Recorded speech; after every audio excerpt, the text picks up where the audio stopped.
G'day YouTube, Warbles on a lot here. Let's have a little bit of a review of the current state of the art as regards climate science and global warming.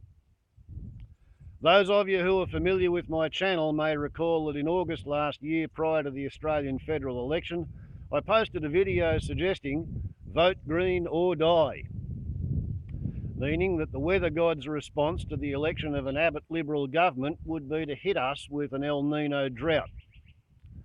Okay, well, Tony Abbott's been in power for over a year, and right at the moment, here in northern New South Wales, we have indeed got a drought. We've had a couple of heat waves. We haven't had much rain for the last month, and the soil moisture profile is down to zero. Sitting in a bushfire bomb, fuel bomb.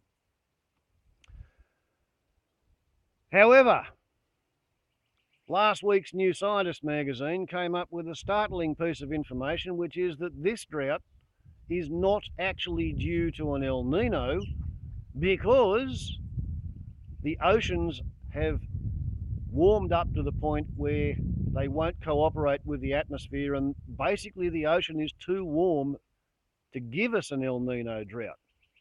This kind of surprised me, and I think it surprised a lot of people all around the world. I'd like to share with you the information in the magazine. Just to underline the point, on the 1st of November, I had an inch of rain.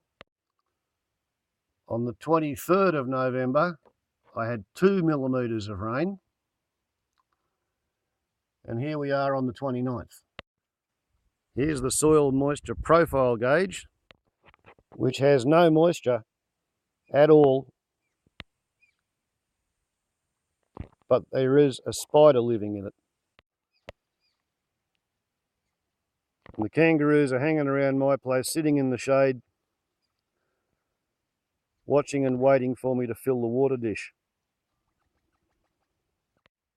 So, I guess I'll just do that very thing for them.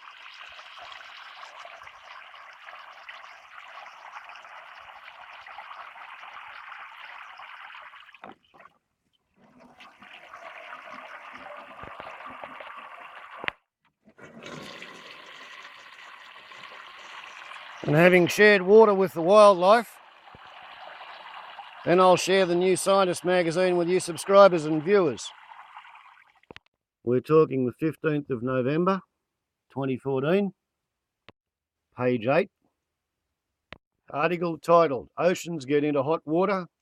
Extreme temperatures in the North Pacific are cancelling out El Nino and wreaking their own climate havoc. With a fairly interesting schematic drawing, which I'll leave the camera focused on while I read the article. The world's oceans are the hottest they've ever been in modern record. An analysis shared exclusively with New Scientist suggests that the global slowdown in the rise of air temperatures is probably over, and we are entering another period of rapid warming. Since the last big El Nino event in 1998, when ocean temperatures last peaked, they have remained relatively stable. Such periods are not unexpected, but research is increasingly indicating that the recent slowdown in global surface air temperature rise is down to heat being absorbed by the world's deep oceans, leaving the surface, and therefore also the air, cool. But when Axel Timmerman of the University of Hawaii in Honolulu analysed the most recent publicly available monthly data from the UK Met Office, he found that the ocean surfaces are now the hottest they have been since records began. In July this year, ocean surface temperatures were 0.55 of a degree Celsius above the average since 1890, just beating the previous record of 0.51 degrees in 1998. In the North Pacific, the temperatures were about 0.8 degrees Celsius above average, which is also 0.25 of a degree Celsius warmer than the 1998 peak. 1998 El Nino was what triggered Australia's 10-year drought. It's a remarkable situation and I've never seen warming of the North Pacific like that, Timmerman says. The sea surface temperatures could drop back to what they've been recently, he says, but unless there is a dramatic drop soon, it will mean the end of the current hiatus in warming. This will bias the trends over the next 2 or 3 years, says Timmerman. Land surface temperatures are much more variable than ocean temperatures. The ability of the world's oceans to absorb extra heat is believed by many to be behind the recent pause in global warming. Now some researchers say the increased ocean surface temperatures are a strong sign that this hiatus could be coming to an end. In the North Pacific, the hiatus is definitely finished, says Wenju Kai from the CSIRO, Australia's national research agency in Melbourne. He says that while the global surface temperatures, which include land temperature too, aren't at record highs yet, the slowdown in warming is more or less over.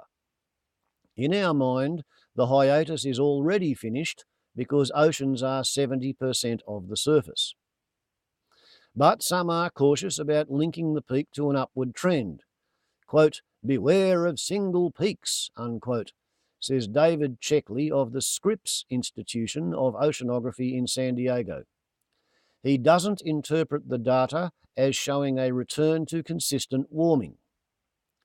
Warmer seas are expected to affect marine ecosystems, including commercially valuable fish. Many marine species have a strong association with specific temperature ranges, so if there is warm water, they move with it, says Nate Mantower at the National Oceanic and Atmospheric Administration in Santa Cruz, California. Subtropical fish species like tuna have already moved further north. On the other hand, fish that do well in colder water, like Pacific salmon, typically grow more slowly and are less likely to survive in warmer waters, says Mantua. Coral reefs could be hit too. When corals are stressed, they expel their symbiotic algae, turn white and die. When ocean temperatures were last at their highest, coral bleaching happened around the world. Although fewer coral reefs form within the warmest regions this time, Timmerman says many corals are already being bleached in Hawaii. Most climate scientists had expected the slowdown in global warming to be brought to an end by a large El Nino. These events happen when warmer waters deep in the Pacific burst to the surface and raise global air temperatures. But although a large El Nino was predicted for this year, we haven't had even a small one yet. For an El Nino to develop, you need the atmosphere to play ball, said David Jones at the Bureau of Meteorology in Melbourne. Temperature differences across the Pacific Ocean are needed before an El Nino can kick in, so the consistently warm temperatures this year could be why the event forecasted for 2014 does not seem to be happening. The warmer oceans make El Nino forecasts difficult because they rely on looking at past events. This is a flawed strategy when the climate is changing, says Kevin Trenberth at the National Center for Atmospheric Research in Boulder, Colorado. Even though a large El Nino is yet to materialize, the warm Pacific temperatures mean some El Nino-like effects are occurring, says Trenberth. This includes more hurricanes in the Pacific, as well as more storms curling over into mainland US. Meanwhile, there have been fewer hurricanes in the Atlantic, just as happens during El Nino. Elsewhere, dry conditions have occurred across Australia, and the Indian monsoon was delayed. Effects all rising from warm oceans, despite the lack of an El Nino event. Kai compared recent temperature maps, see left, that's what you're looking at, with historical patterns for New Scientist to see what to expect over the coming months. He found a correlation with rainfall changes that roughly matches those seen during El Nino, and so predicts that there may be increased rainfall over drought-stricken California. But unlike during El Nino, he says there should be drier than usual conditions in Western Canada. So, To my Canadian subscribers, get your bushfire plans ready. When your winter ends, you might be going into a drought and you may not have much snow melt to deal with it. Before I go, I'd just like to make a special shout out to VB Ed over in Perth. He's a co-subscriber of mine. We're a bit of an odd pair to be friends because I'm a greenie and he votes Liberal. I live on an endangered species sanctuary. He lives in a suburb where he's a tax accountant. And he's got a place of business which used to be a doctor's surgery until he turned it into a Fruit Loop Therapy Natural Health Centre, where he rents rooms out to moxibustion and iridologists and acupuncturists and colonic lavagists and talk therapists. And if they make a mess of their patient, none of it's VB Ed's insurance problem. So he's a pretty clever sort of a tax accountant. But last week he featured me in a video called, what was it? Loudmouthed Extremist Greenie, where he was basically taking pot shots at the Green Party because he doesn't believe in global warming, and he reckons it's hypocritical for the Greens to have been protesting against hydroelectric dams in the 1970s and calling for clean green energy now.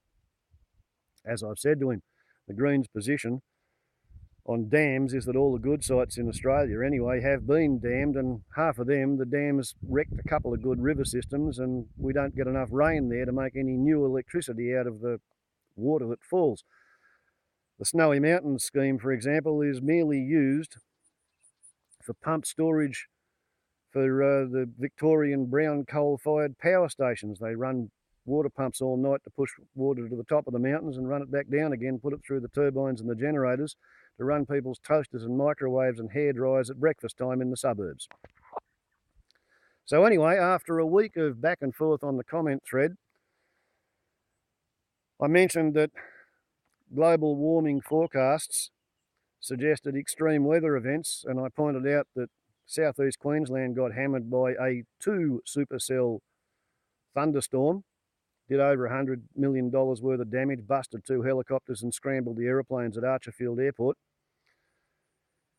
And VB Ed tells me that over there in Perth, he got his own personal lightning strike on his place of business, and the lightning blew up, destroyed his coal-fired air conditioner. And all I can say is karma, cosmic scoreboard effect. When the weather gods destroy your coal-fired air conditioner, Ed, that means it's time to stop farting carbon dioxide, because there really is a problem and the weather really is getting worse. And we have records going back a long, long, long time. And there's no point saying, as one of Ed's cronies who lives in Taswegia suggested, oh, there's always been storms. Yeah, mate, but the storms are getting bigger. They're getting more intense. The rainfalls are heavier. The hailstones are bigger. The winds are stronger. And the storms are coming more often too. Climate is changing. The globe is warming. It's due to greenhouse effect from human emissions of carbon dioxide. Warbles on a lot to YouTube. Ciao.